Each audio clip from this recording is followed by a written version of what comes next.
When I first came here as an anthropologist, what I looked at was only the transmission and also the processing of the indigenous knowledge and how I can document it. But then again, I was dealing with all these women, and most of them are old, and their children are living in town, and they are all alone, so try to help them to be independent. I don't know how to describe it, but it's just like a slap on my face to say, hey, why don't I just try to create a small channel for them to sell their pua.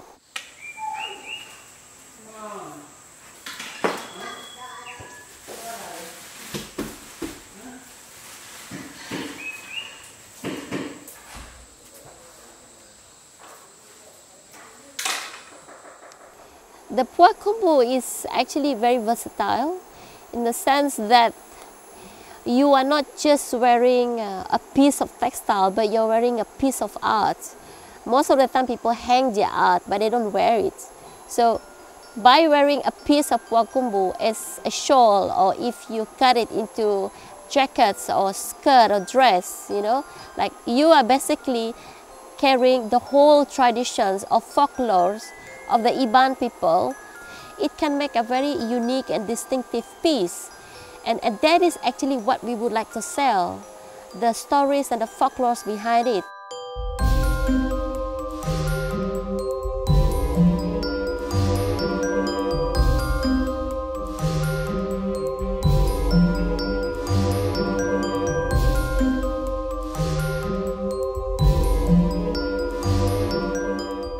The fresh air model was started with the first batch of pua kumbu that they gave me to sell back in 2014. I sat down with the assistant headman, and then we started out with the current pricing that they normally sell to public. And based on that, we divided per square foot. A weaver should be paid between 30 to 32 ringgit per square foot.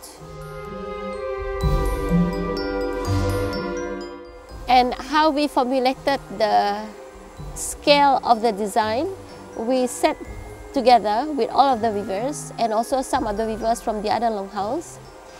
We lay out each design, and I actually asked the master weaver to point out which design can be scale 1 up to 10, and we managed to segregate about 210 with full names and also rhymes and stories of the design, and we still have to work on another 120 different designs, which we are working on it now.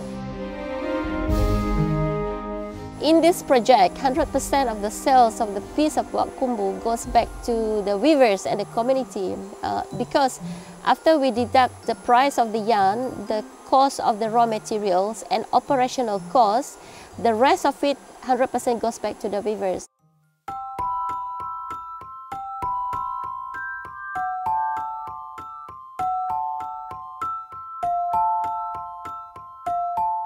Apart from producing and selling, the bottom line of this enterprise is trying to make them realize that their knowledge is very important.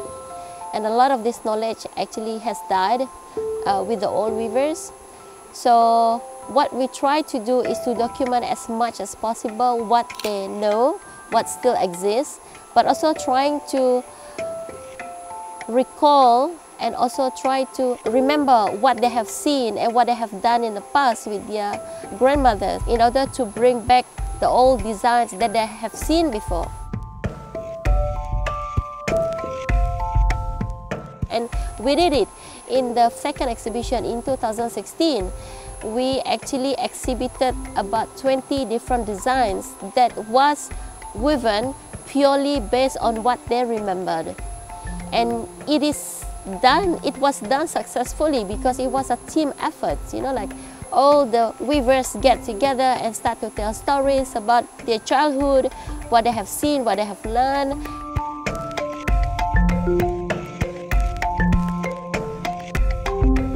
And it's not just an exhibition that explains about the textile, but people can actually engage with the motif, the stories, the symbols, and get to know like up close and personal with each of the textile.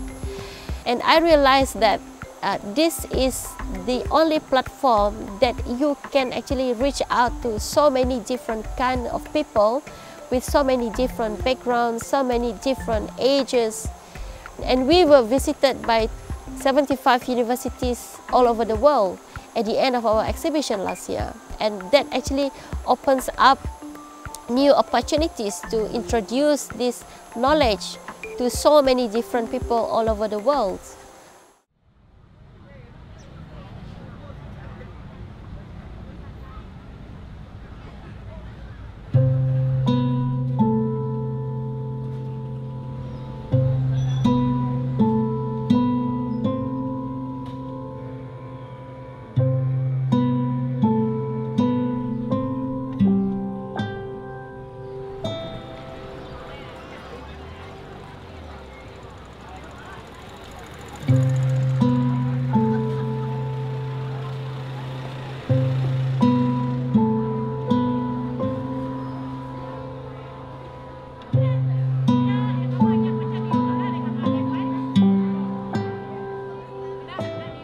And now we would like to open workshop training center in Kapits. It's going to be the place for the school children. Hopefully it will become their core curriculum, and it just makes sense because most of the students at the school are IBAN students, and it would be so nice to see how the all weavers can actually connect to the school children through this training workshop, and they don't feel isolated, because all this time this knowledge kind of has been isolated at the Longhouse, and the IBAN school children are learning something different from their culture in school.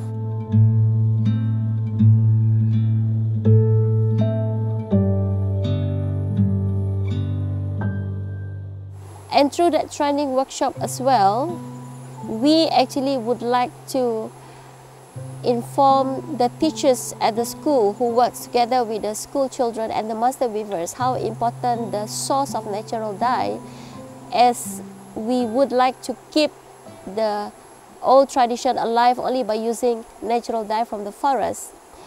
Unfortunately, perhaps in a few years we will not see much forest left because of all palm plantation developers that have slowly encroached into their hunting ground.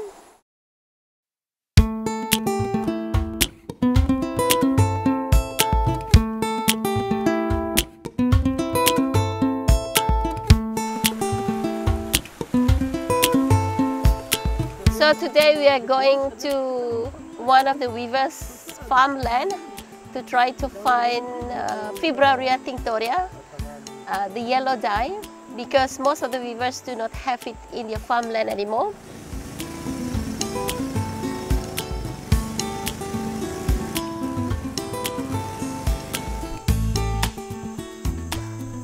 They have not farmed this forest because they would like to keep it as their forest reserve.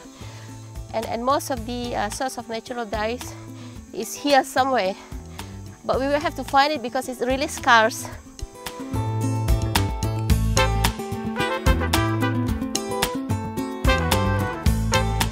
Yoo-hoo! We found it! So the big plant is here. This tree and this tree, this yellow plant here, it lives symbiotically.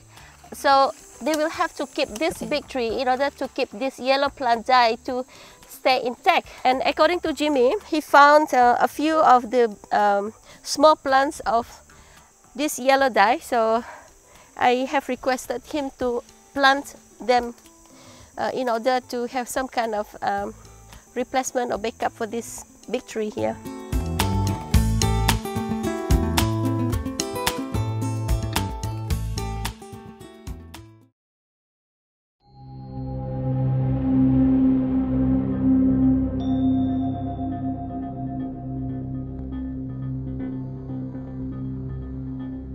The whole virgin forest has become another kind of forest which is going to be filled with oil palm plants because they have cut down most of the high hills, as they have to keep 25 degrees altitude. And you can see that very soon it's going to be soil erosion everywhere, and all those natural trees are going to be replaced by oil palm. It's a sad thing because the development of the land with oil palm is benefiting the state economy, but it doesn't benefit the rural community.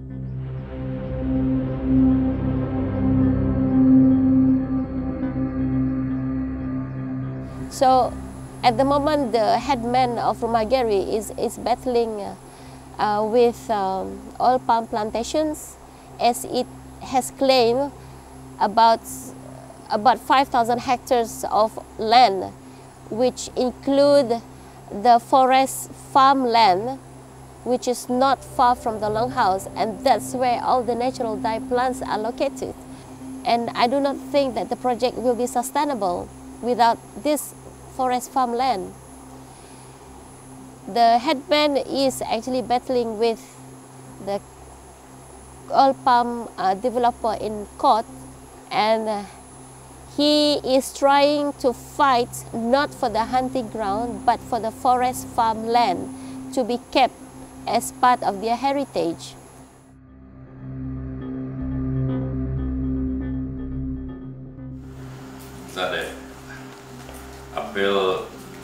The appeal is back for hearing on 21st April 17 at High Court of Appeals Kuching. That means the tricky aku terus mensuang ngobrol have to come and have to be appear in the court of appeal during the minted day. Jadi dia tahu tadi hanya clear tanya tadi no nanam sawi. So kami sedaya nadai bisa negotiate dengan kami punya. So kami hanya nagiang sedaya madah tanah tu udah beli kami. Insia pulau galau pemakai menuanya kira ni bualannya. Tapi setelah engkau bayang getah, kami terbayang saya mengira dia. Kami nangkap sedaya madah tanahnya udah beli sedia. 80 juta beli hari ratusan. Nanti damun deh tanya dia. Tanya yang deh, di sini rumah ya. Dia tahu umur aku dah 55. Damun ambil emak. Enggak bayang ambil. Tetap ambil ya.